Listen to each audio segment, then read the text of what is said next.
and welcome to the Lancaster Award introductory session. Today we're going to be thinking about how you can achieve the award and answer some of the frequently asked questions. My name is Shelley Morgan. I'll be taking you through the presentation today. If you have any questions at all, please feel free to get in touch with us at laquestions@lancaster.ac.uk. So, the aims of today's sessions are to understand what the Lancaster Award is, how you can complete it, and what deadlines you'll be working towards. So, firstly, what we're thinking about when we're talking about the Lancaster Award is getting noticed in a competitive graduate world. So we're thinking about all the skills that you develop outside of the degree that you're studying here at Lancaster. Obviously, all of the skills that you study during your education are very important, but more and more employers are looking for extracurricular activities to understand what kind of an employee you're going to be, but also what additional skills you can bring that are different to those of your peers and your counterparts in your actual course. Obviously, everyone coming out of your course will have very similar skills, so the employer is looking for a way to differentiate you from others. So it's an opportunity to gain an advantage, and it will also help you to build your confidence because you'll be able to discuss a lot more different activities when you come to interview or application or when you're thinking about your CV. So there are 3 different levels of Lancaster Award: bronze, silver and gold. This is really to help you to think about how much time commitment you have available. So if you've got a very intensive course, it might be that the bronze award is a lot more achievable for you. It's really to make sure that everybody is able to achieve the award, but at different levels. So if, for example, you're doing absolutely everything that you can and you maybe meet the silver, that means you still get the Lancaster Award, but those on the gold standard will have the opportunity to go on to the Excellence Award as well. So it's really about understanding your ability to commit your time to the award. So bronze, as it says there, is 35 to 40 points, silver is 45 to 60, and gold 65 plus points. We're going to get to what the points mean in a second, but just as a general overview, it gives you the opportunity to join different activities which all count for a certain amount of points. So here's how we break down the award. Work experience counts for 20 points, and it's a minimum of 20 hours work experience.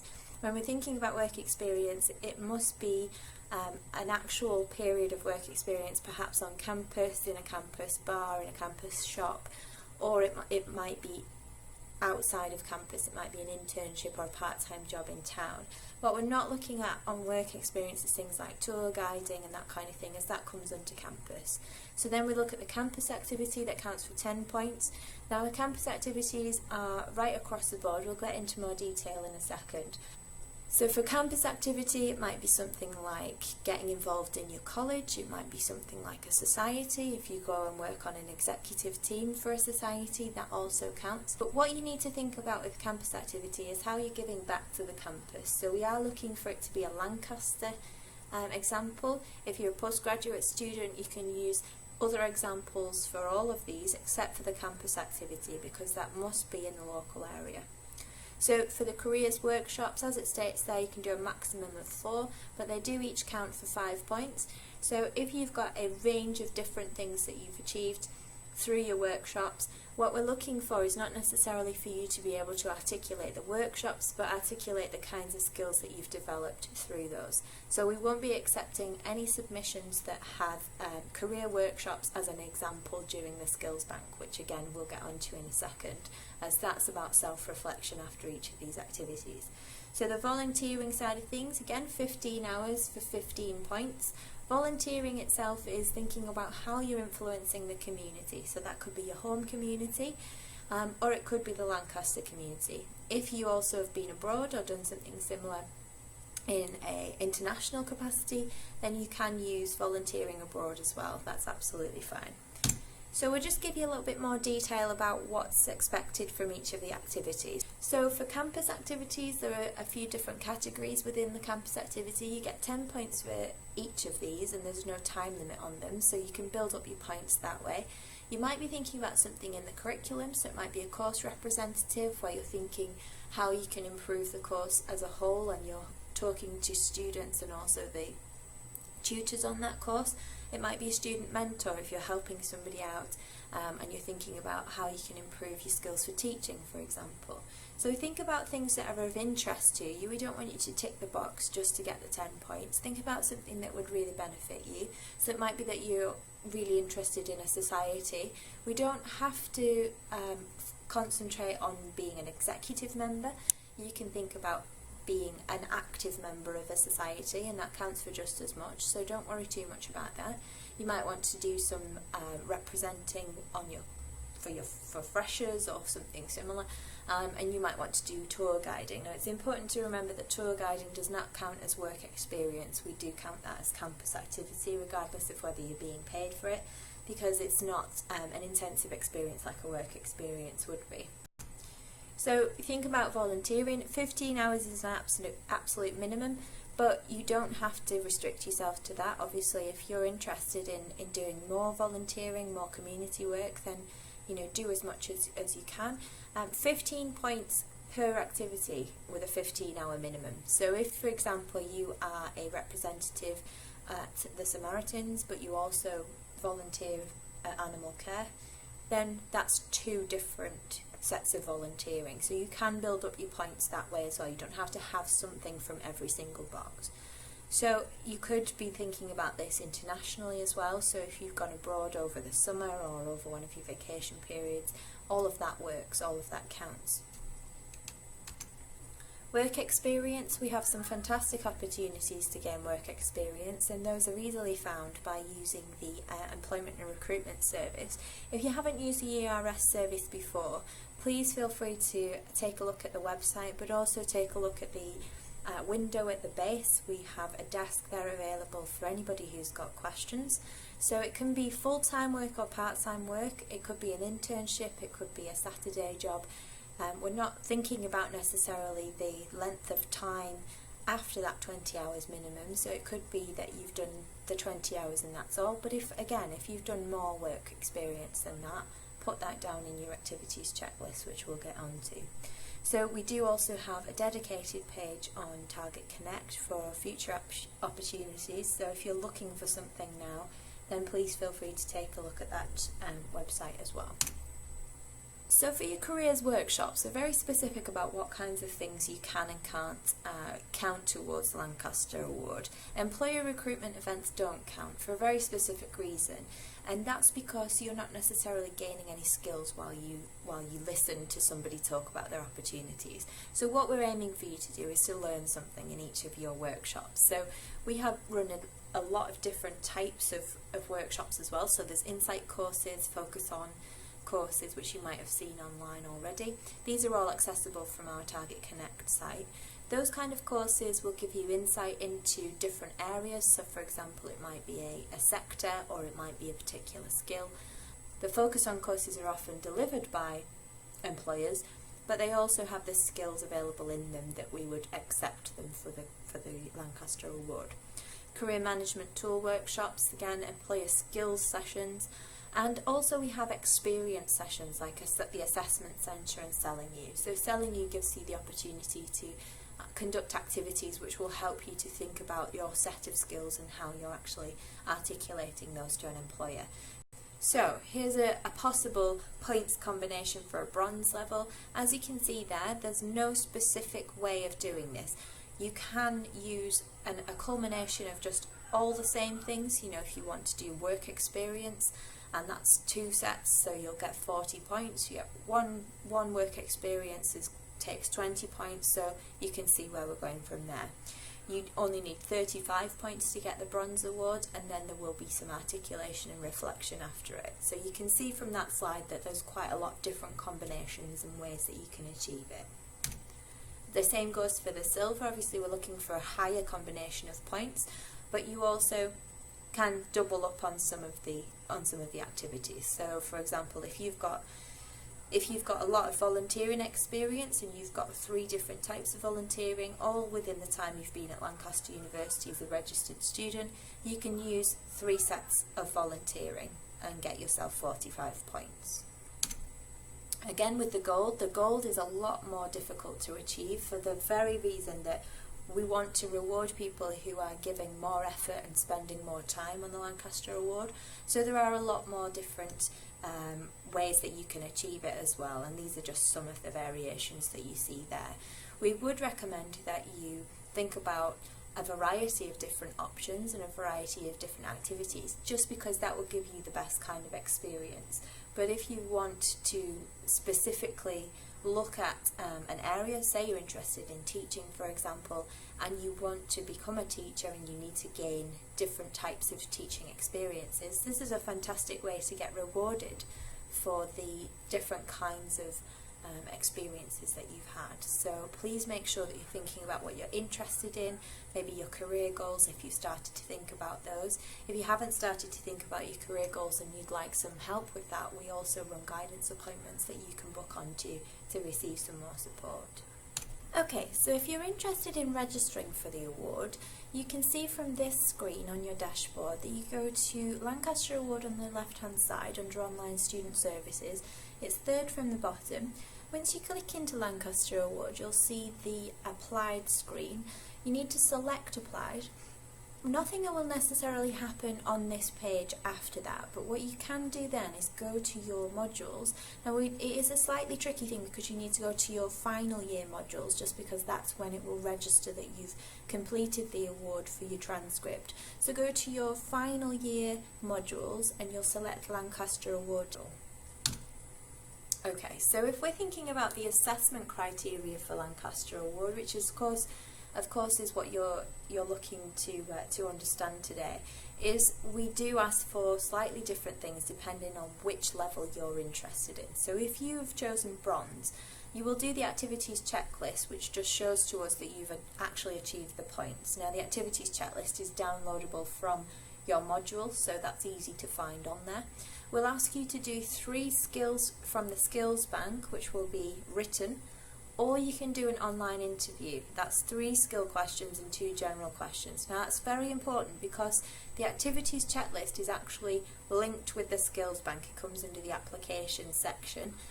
However, the online interview does not have that option. So if you're choosing bronze, you must also complete the activities checklist, whichever one you choose. If you're choosing the skills bank, it will be obvious that the activities checklist is in the written document, but if you do the online interview, you must also do the activities checklist. That's very important. So if you're interested in doing the silver award and getting 45 to 60 points, you need the activities checklist again, which goes in with the skills bank, but you're doing 4 skills. So as you can see there's also the online interview. Now that's in addition, it's not an and or as with the bronze. You must do the online interview as well as the 4 skills from the skills bank. So you see it's becoming a higher level as we go through. And as we get to the gold, it's 6 skills written, an online interview, and we'd like a submission of your CV or your LinkedIn profile.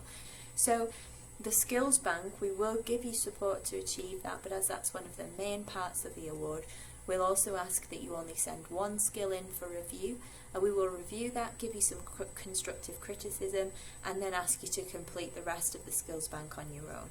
That's not the same with the CV. If you'd like help with your CV, you can come along to one of our drop-ins. We also offer support for LinkedIn profiles, but what I would recommend is you come along to one of our webinars run by one of my colleagues who does different levels of LinkedIn training, so it gives you a different option for learning that as well.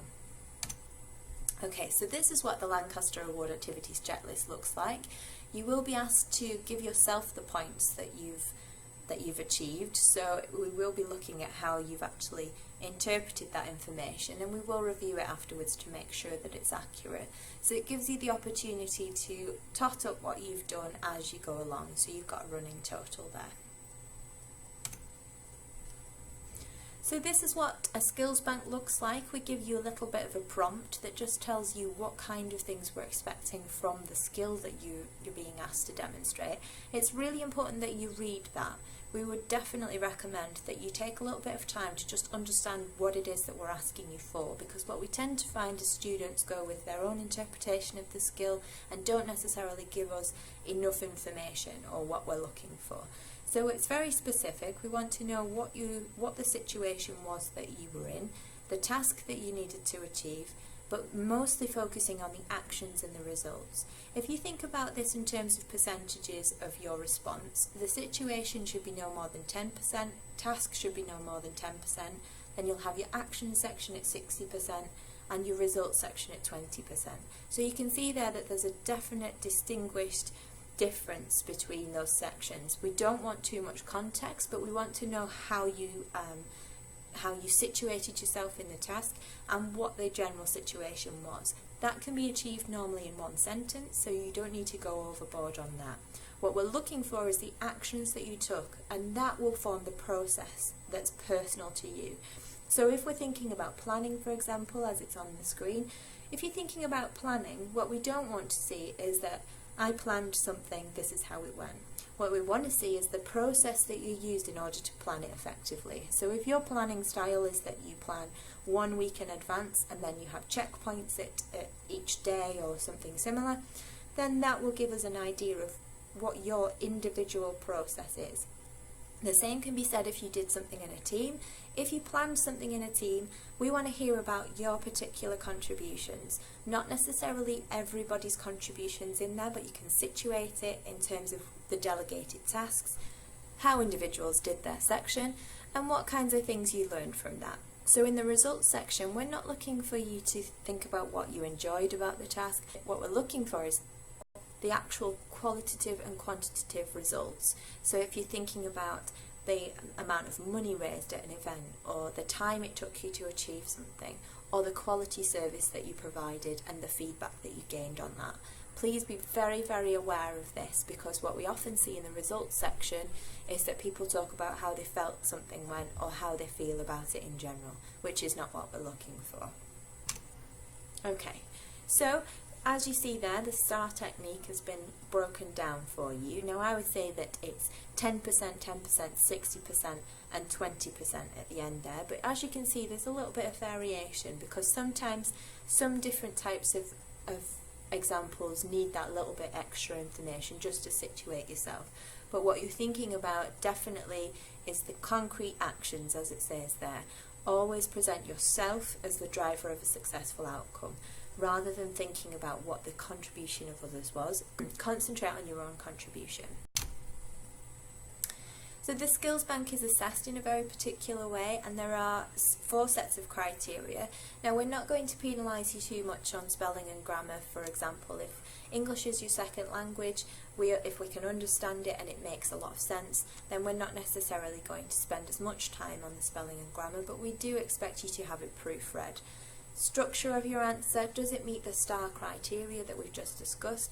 Have you spent the most amount of time on your actions, and does it make sense? The effectiveness of your answer is based on whether or not you've pulled in all of the relevant information. So as I mentioned, we're looking for the process and your individual approach, not necessarily considering all of the extra information. You need to prioritise the key things that the employer needs to know to be able to assess whether you can do something similar in the future, as that's what you're thinking about in this skills bank. Would an employer be impressed? This is incredibly important, because what we're not looking for is examples of when you perhaps were a freshers rep and took a lot of people out to a bar, to go to a social. That's not an impressive example for an employer. We want something more in-depth and something more professional. So if you're thinking about using your time as a freshers representative, make sure you're using something that's meaningful. So thinking about professional, concise examples of when you've achieved something. So the grades that you can be given are very specific also. There are 4 different grades. So if you get further work required or poor, you will be asked to resubmit the award. Competent is the grade that we give most often, just purely because this is the level of work that we often see. We will give you feedback on how to improve, but you will not be given the opportunity to resubmit. That's because the work that you've submitted is of good quality, but it's just not necessarily meeting that excellent standard. Now, the excellent standard means that there's very little room for improvement, and it also means that you get put forward for the Excellence Award. Now, that's something that you don't have to take part in. It's something that's additional, and it's something that we really wanted to give our students to make sure those people who have put the most effort in and achieved the most can also have the opportunity to progress further with the award. So the video interview element is through something called Sonru. It's a new piece of of software that we've gained in the Careers Service to help students to think about video interviews.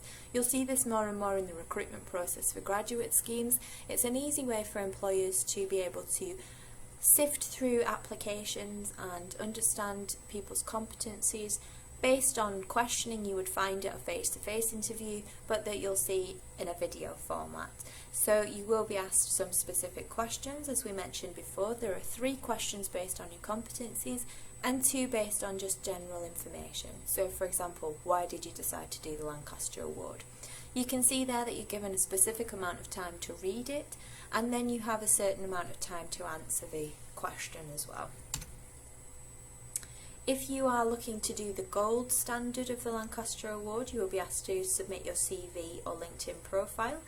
So the details of what you need to do are all on Moodle, so I would recommend that you read those thoroughly. It must be an up-to-date CV, and you will receive a pass or fail grade based on the content and the quality of your CV or LinkedIn profile, and you'll be offered an opportunity to resubmit.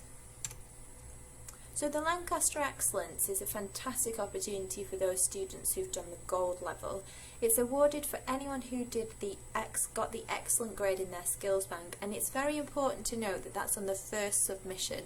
So you may well have got further work required, and after extensive feedback then get an excellent grade, but that does not qualify you for Lancaster Excellence. It's purely for those students who've put the most effort in to begin with.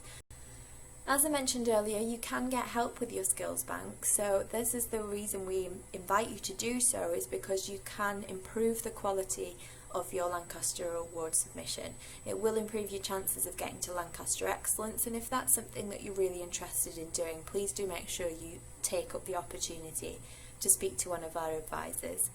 The Lancaster Excellence allows you to apply for fantastic prizes. You will get work shadowing experience, or it might be a day with a CEO of a company, or a week of work experience. It's really very varied, and as you can see from the list there, those are just some of the pledges that we received from different employers, and it gives you a bit of an idea of what kinds of things you might be able to apply to. So as you can see, RSPB compared with Jaguar Land Rover, they're very different, and they're going to be a different experience all round. So when's my deadline? We've mentioned the difference between undergraduates and postgraduates very, very briefly. If you're an undergraduate student, you will be asked to submit the award in your penultimate year. So if you're doing a 3-year course, that will be the end of your 2nd year. We do get questions about this quite frequently. Obviously, I've mentioned there that the Lancaster Excellence Award takes place, and that will be in your final year, which is why your submission date is in 2nd year. So it will always be in the 3rd week of June. It's very specific dates that we use, but if you are on a year abroad or you're doing a placement year, you do have until the October of your final year to achieve that. That's purely to give you the opportunity that everybody else has had who's been studying at the university. Obviously, you've had a little bit of a different situation, and you've been away from campus for some time. So we do give you that leeway to make sure that you've got the right things ready for your Lancaster Award. That will also mean that the Lancaster Excellence decisions do not actually get published until after that October. So if you've submitted your Lancaster Award, you've been given an excellent grade, we cannot actually invite anybody to complete the excellent stage until we know all of the cohorts. So that means that it'll be December, January time of your final year when you hear about the Excellence Award, so don't panic too much about that. For postgraduate students, you also have a deadline of the 3rd week of June, but obviously because you've done something that's a shortened time, if you're a master's student, you can use experiences from before university. We normally say about 3 years before, just to give you the same kind of an experience as an undergraduate student. All of your campus activities should be completed on this campus, so we won't accept campus activities from other universities, but it does mean that it gives you that little bit more flexibility. And PhD students do have a flexible deadline, as obviously you've got a very different kind of structure to your course.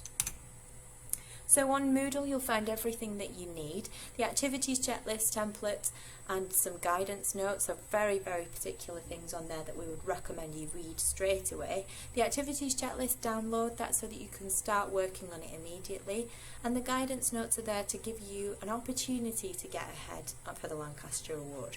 You can read absolutely everything that you need in order to be successful. So with the skills bank we give you the marking criteria right there. It's very open to everybody.